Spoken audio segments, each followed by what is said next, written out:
il est temps peut-être de passer au troisième sujet et un petit point sur les trophées. Oui. Parce que demain, on sera à un mois pile de la fin de saison. Donc, du coup, là, on a déjà une belle vision sur les différents trophées.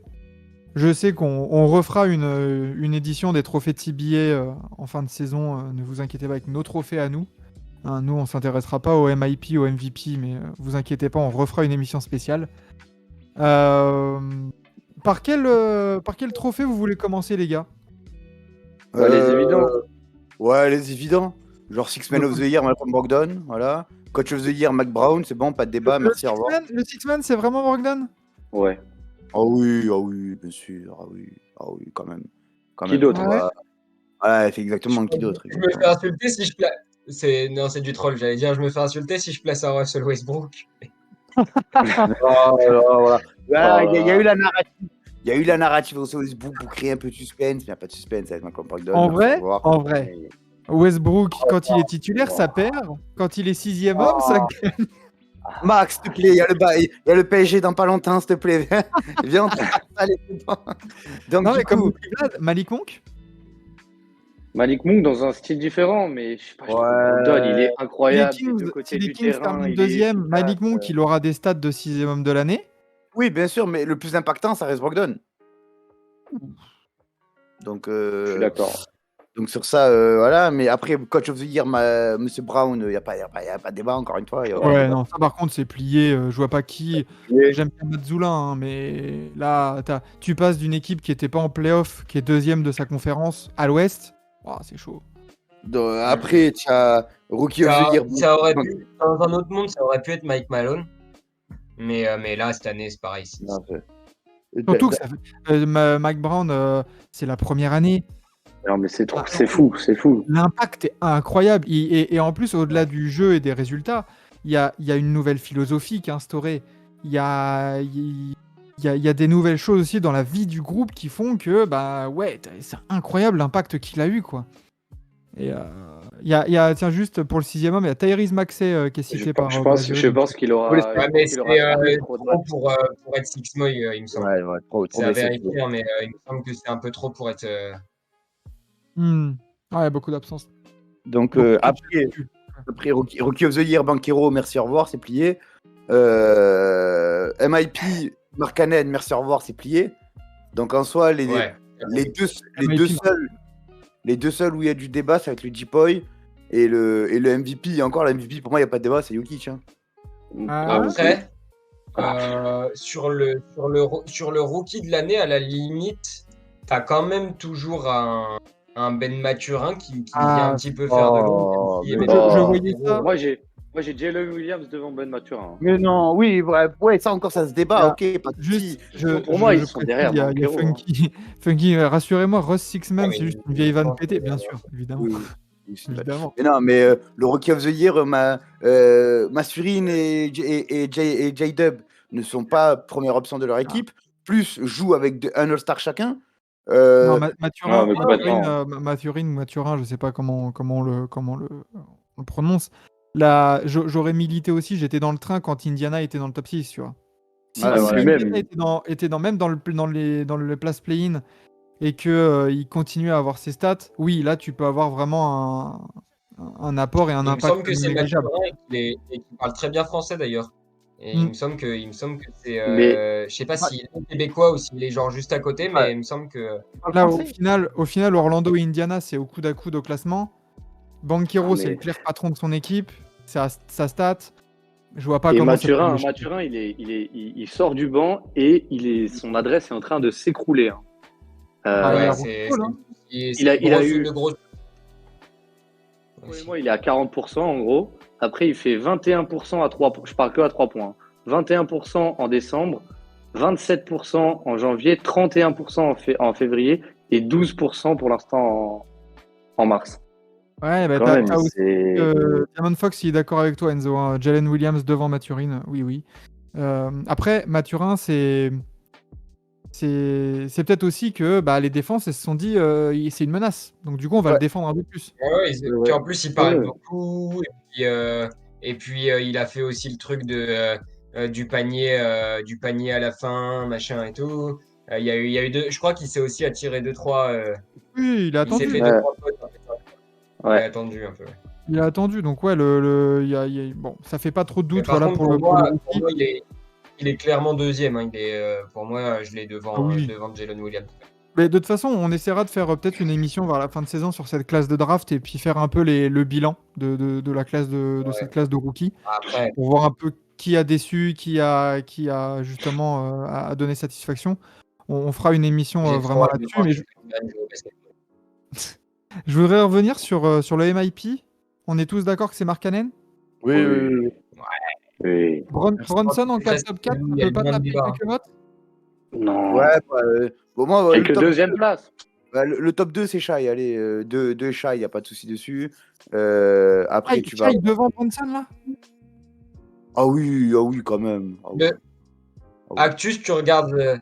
Je sais que t'aimes pas ce truc-là, mais si tu regardes par exemple chez les Books, le top 3, c'est bon, de très très très loin, Mark Cannon, devant Shai et Michael Bridges. Oh non, pas Michael. Non, C'est bon, Michael Bridges, Oh la il sort. story. Non, c'est le most improved player de février, mars, avril, on va dire. Parce Ouais, qu'il voilà, gagne Bah, avec ouais. Michael, mais... on est d'accord, mais moi je te dis ce qui est. Brunson, c'est le même agenda que Shea, sauf qu'il produit moins. Bah ouais, mais je suis désolé, Brunson, il est arrivé dans une équipe. Enfin, il passait de six-man, limite, à Dallas, à être titulaire à New York dans une équipe qui va peut-être taper le top 4, quoi. Ouais, Attention, mais hein, moi, je pense que... Shea, quand même. Shea, on parle d'un mec. Enfin, c'est devenu un joueur All-NBA. Pour lui, Shea va être All-NBA. Même Ah ouais franchement, s'il ne l'est pas, je suis très surpris. Attends, All-NBA? Oula, attends, parce que t'as quand même Doncic, Lillard, Doncic, Curry, Morant, Curry, s'il a le nombre de matchs. t'as comme Kyrie. Mitchell, tu l'as dit, non, Kyrie, il sera pas. dit, ouais. Brown, Mitchell, Non, Kyrie, non. Brown, exactement. Donc ça se tape en vrai, ça se tape. Donc on Harden. verra. Harden, exactement. Et je pense qu'il sera. Harden, ouais. Je pense qu'il sera aussi. De toute façon, il y a 3 équipes, donc faudrait qu'il soit. ça va vite, hein. Ouais. Moi, je suis pas serein. Hein. Harden, ça risque d'être compliqué. Hein. Les mecs s'ils l'ont pas pris pour le All-Star Game, ça va être compliqué derrière dans les Non, mais le problème, c'est que même les coachs et les journalistes ne sont pas respectés à Harden. Donc, Non. mais ouais, voilà. non, mais Shea, Pas tant qu'il ne mérite pas, hein. C'est plus Non, que il quand on mérite regarde ce qui se passe 100%. actuellement. Ouais. Mais Shea, c'est devenu un joueur calibre All-NBA, on va dire. Voilà. Pour ne froisser personne. Et il a fait aujourd'hui, OKC est une équipe qui va peut-être jouer le play-in. Non. Qui est dans la course. Je ne dis pas qu'ils vont le faire, je dis qu'ils sont dans la course. Et Après, c'est quand même. Ouais. Après, de toute façon, on table sur ou top 2 ou top 3 parce que le top 1, il est connu, c'est Mark c'est Cannon. Mark Cannon. On promettait l'enfer à Utah. Et voilà. L'autre, Utah, justement, est en play-in. Même depuis la trade deadline où ils ont fait tout doit disparaître, enfin, ça dégringole pas, quoi. Enfin, c'est incroyable. C'est dingue. Ouais. Qui est-ce qui... le Deepoy, tiens. Moi, je mets... c'est le débat. Hein. Ouais. Le débat qu'on a eu même en off. Moi, je vois trois gars se démarquer. C'est JJJ, Brook Lopez et Adebayo. Pour moi, c'est les 3 qui se démarquent. JJJ, Adebayo et Brook Lopez. Brook Lopez. Mobley, non. Mobley n'est pas Mobley n'est pas le défenseur majeur de son équipe. Je mets Allen devant lui, perso, je mets Allen devant Mobley. Je sais pas. Pas moi. Mais oui. Après, par contre, dans le dossier de Mobley, c'est ce qui le désavantage aussi. C'est qu'il y a Jarrett Allen dans son équipe. Jaren Jackson Jr., c'est le clair meilleur défenseur de Memphis. Brook Lopez, idem. Il a quand même un Deepoy, Brook Lopez. Hein. Il y a Yanis quand même, mais voilà. Mais voilà, et Bam Adebayo, je sais pas. J'aurais tendance plus à mettre Mobley que Adebayo dans le top 3. Je Peut-être. sais pas. Mais on peut Après- quand même faire des mentions à Anthony Davis qui va du coup sans doute jamais finir sa carrière avec un deep boy.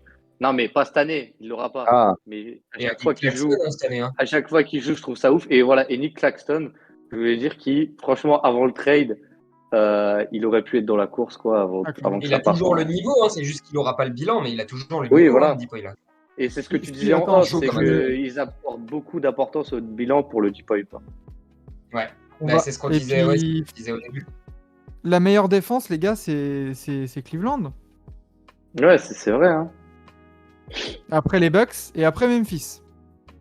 Ouais, mais Bah, voilà, c'est Miami, ça. Le truc, c'est que Tu vois, même les Bucks, c'est top 2 défense de la ligue, c'est top 1 bilan, et Brook Lopez, bah voilà. Quoi. bah, Ouais, après, mais Denver, Brook Lopez, il a Giannis, il a joué Holiday et tout ça à côté. Enfin, je veux dire, le matériel est quand même conséquent à côté de Brook Ouais, Lopez. Quoi. Il mais a oui, les mais chiffres. après, au final, ils l'ont filé à Marcus Smart l'année dernière, alors que Marcus Smart a Al Horford, Rob Williams, même Tatum, Ouais, voilà. c'est un incroyable Rob Williams, c'est défenseur. le deuxième Ouais, de la course. moi, le deep boy pour Marcus Smart, j'étais pas convaincu par Moi, l'agenda. je l'aurais Moi, donné à hein. Rob Non, Williams. mais ce que je veux dire, Moi, je l'aurais donné à Rob Williams. Mais... ouais, moi, s'il fallait récompenser un Celtic, je récompenserais Rob Williams. Mais ce que je veux dire, c'est que vu qu'ils aiment bien récompenser l'une des meilleures défenses, et ben le symbole de cette meilleure défense, le symbole de la meilleure défense ou d'une des meilleures défenses aujourd'hui, c'est Brook Lopez des Bucks. Et en Ouais, plus, en la plus, story. L'argument de Brook Lopez, il joue avec Giannis, Drew, etc. Giannis, il me semble, quand il avait son deep boy, il jouait aussi avec Brook Lopez. Tu vois, l'inverse ouais, était mais vrai. du Et coup, ça l'a c'était vraiment le meilleur défenseur de la meilleure défense. On a souvent dit ça aussi quand Gobert a raflé ses deep boys. C'était que Utah était la meilleure défense et Gobert était le patron défensif, tu vois. Ouais. C'est Moi, en ça aussi j'aurais. où il y a Et il y a le certains... bilan aussi. Il y a le bilan où- aussi. Pour moi, Et en peut-être plus, que Jaren Jackson Jr. aussi a cet avantage-là par rapport aux autres parce que lui, c'est vraiment le meilleur de son équipe. Ouais. Et il et a il le a côté, changé l'équipe. Hein. il Après, a le attention, il côté joue aussi avec Dylan valuable en Brooks en défense. défense, qui a un level de fou furieux aussi. En défense, c'est bien. D'ailleurs, le truc Sur un dans lequel Dylan Brooks, sur un rôle qui a un peu moins d'impact, mine de rien. on est d'accord. On est d'accord. Mais qui Et a quand ouais. même un talent fou furieux. D'ailleurs, c'est ce qui fait toute sa valeur, d'ailleurs, hein, Dylan Brooks. Hein. C'est pas pour ses shoots à 3 points, ni pour son trash talking qu'il est. C'est C'est pour clair. ses coups de pute. Mais Euh, en vrai, moi, j'avais JJJ pendant longtemps.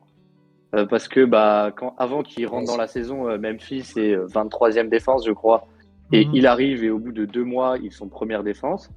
Mais en Ouais. fait, alors c'est très con ce que je vais dire, mais j'ai une action qui me reste en tête et qui est symbolique de tout le problème, du seul problème que j'ai avec JJJ, c'est son rebond, ses qualités de rebondeur, qui Brook pour moi Lopez. doivent. Oui, mais je trouve que Brook Lopez fait les box-out là où JJJ peut se faire manger sur des box-out. Et l'action que j'ai, c'est celle où, avec Paul George là cette semaine. Mais Ok, je trouve que les rebonds, c'est une partie aussi importante, tu vois, de la défense. bien sûr. Mais après, voilà, Brook Lopez n'est pas un incroyable rebondeur non plus. Donc, Donc toi, tu pars sur Jaren Jackson Jr., Baptiste? moi, pour trancher, ouais. Pour trancher, Ok. je mets JJJ. Et vous, les Enzo, vous partez sur qui? JJJ. Ouais. Est-ce Moi, que je suis sur est-ce que Brook Lopez. Hein. est-ce Brook que tu sais Lopez, pourquoi est-ce que tu sais pourquoi je mets JJJ? Vas-y. Parce que le J c'est le S. Magnifique.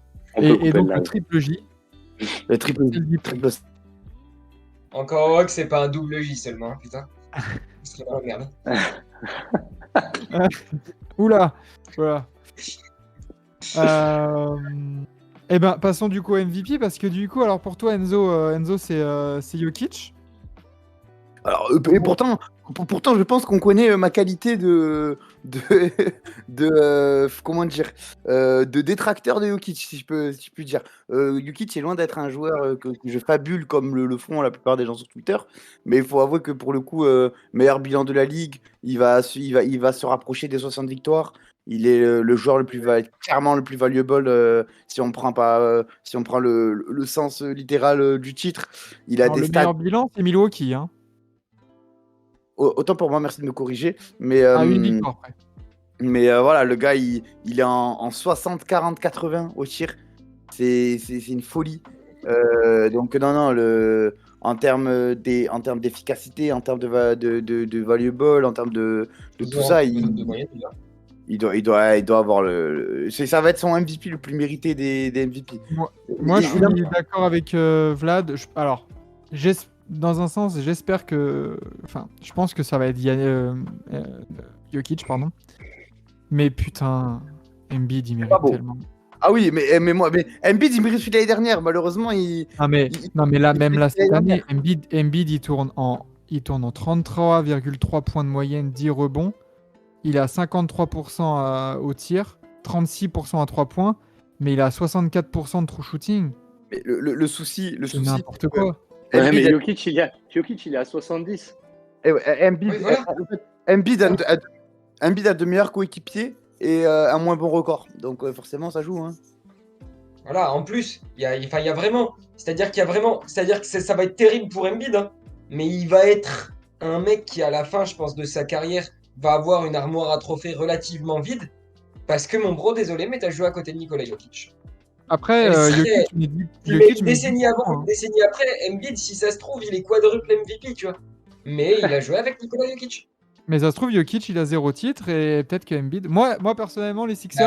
ouais, mais jusqu'ici, ils sont tous les deux avec 0 titre. Hein. Et pour le moment, Embiid n'a pas été exemplaire quand il s'agit de jouer pour le titre. Ouais, mais aujourd'hui, normalement, le trophée de MVP, c'est sur la saison régulière. Et en fait, tu dois omettre, du coup, les saisons d'avant. Et si tu prends la saison pure aujourd'hui de Jokic, pour moi, c'est une des campagnes de MVP les plus abouties que j'ai vues de ma vie. Après, de toute tu manière... omets le fait qu'il a déjà 2 MVP, je vois pas comment tu peux ne pas voter pour lui. De full disrespect les Sixers, ouais. Non, mais... Bah, après, de toute manière, sur le trophée du MVP, moi j'ai un problème sur l'appellation. Parce que d'un côté, des fois, on parle du meilleur joueur de la ligue. De l'autre, c'est nommé le most valuable player. Donc pas forcément le plus important dans son équipe. Enfin, du coup, qu'est-ce qu'on définit par là? Qu'est-ce qu'on récompense, quoi? Est-ce que c'est le meilleur? Est-ce que c'est le joueur le plus important dans son équipe? Dans ce cas, c'est Luka, quoi. Après, maintenant plus qu'il y a Kyrie, mais c'est ce qu'avançaient les fans de Luka. C'est que si tu dis vraiment, si tu l'enlèves, l'équipe se casse la gueule. Même là, Jokic, en fait, j'ai envie de te dire que c'est Jokic. Hein. Jokic, hein. Ouais, Jokic, c'est un peu pareil, mais... Les votants prennent trop en compte les années d'avant, sinon LeBron aurait 5 MVP. Ouais, c'est clair. C'est là où la défense n'est pas assez value dans le MVP. C'est vrai aussi. Parce qu'il y a le trophée du défenseur de l'année, en fait, mais... Ouais, mais... Putain, mais aujourd'hui, les mecs... Nikola Jokic, à lui tout seul, avec aucun All-Star autour de lui, fait tourner une des meilleures attaques de l'histoire. C'est ça. Il n'y a pas de débat. Je ne comprends même pas pourquoi on débat depuis 10 minutes, il n'y a pas de débat. Vas-y. Je le sais que je n'aime pas Jokic. Je trouve qu'avoir 3 MVP, il y en a au moins un de volé. Je le dis clairement. Mais celui-là, il doit l'avoir. C'est son plus mérité des MVP. Il ne doit pas avoir les deux d'avant. Il doit en avoir un, mais pas deux. Au choix duquel. Parce que les critères d'une année à l'autre, ils changent un peu trop pour Jokic. Mais... en dehors de ces débats-là, cette année, il n'y a aucun débat. Mais vraiment aucun. Il fait mieux que Westbrook. Il fait mieux que Westbrook et il fait une saison légendaire. Dans une année où il finit 6ème, je crois, en plus, Westbrook. Ouais. Donc oui, dans une saison où... Vas-y. Ouais, pardon. Non, vas-y, finis d'abord. Moi, j'ai fini, je t'écoute, mon sang. Pardon. Je disais, dans une saison en plus où, imaginons là, avec le bilan, avec l'impact, avec les stats, avec tout en fait combiné, effectivement, je pense que si tu enlèves les deux MVP qu'il a eu les saisons d'avant et qu'effectivement tu oublies tout ce qui s'est passé avant le début de cette saison, tu te concentres uniquement sur la saison, peu importe les perfs d'Embiid, peu importe les perfs de n'importe qui, de Luka, voilà. Je pense que sincèrement, Jokic pourrait comme Curry se retrouver avec un MVP. Si on n'est vraiment pas en compte les contextes. Oula, mon Si pote, tu- je te rappelle qu'il y a le journaliste de Philadelphia Morning qui va voter pour un beat direct. Hein, tiens, ouf, Non, toi. mais c'est si Oui, tu mais enlèves toute la ils narrative, l'avaient- quoi. ce qu'ils l'ont pas fait à l'époque pour Curry, pourtant il y avait des gars, hein, mais Curry était tellement au-dessus, et là je trouve Il y que c'est un peu avait, ça pour Jokic. il y avait le Ouais. votant pote de LeBron, hein, qui a voté pour Curry quand même. Hein. Ouais, Ouais, voilà. c'est vrai. Mais bon, on verra de toute façon. Ouais, Jokic devrait l'avoir par la saison légendaire. Mais voilà, bah, après, on n'a pas oublié de trophée. On est bon. Non, On est c'est bon. bon. Bah, si, il y a le fameux clutch player of the year, Putain. Oh le Fox, trophée merci, au Jerry revoir. West. Fox, merci, au revoir. Fox, merci, au Fox. revoir. De'Aaron Fox, merci, bonne soirée. Allez. Merci, bonne Alors soirée. après, Shai Ah, c'est mérite. bon, hein. préférence. Allez, c'est bon, allez. Merci, Fox. Mais De'Aaron Fox, merci, bonne soirée. Merci, Ah ouais. merci d'avoir écouté le podcast Forever. Et voilà, merci, allez. Merci, on peut aller faire. Coy, vous avez Mickey nous demande tes claques. Bah, Oh. écoute, tu verras le replay sur YouTube. Quel enfoiré. Et on te dit pas où ça sera, comme ça tu vas bien gonfler le watch time et ça va être nickel. Mais ça commence par un M et ça finit. C'est ça. C'est quelqu'un de marron, on va dire. Ouais, en vrai, c'est un Sans roi. Hein. aucune allusion raciale ou raciste. Voilà. Ouais. Bah oui, parce que attention, faut disclaimer direct. Hein. Oui. Chris oui. Brown nous met Vlad, évidemment. Ouais. Bah voilà. Sur ce, on va pouvoir clôturer ce petit stream nickel, hein, qui s'est Ouais, pile pour le bien match. déroulé.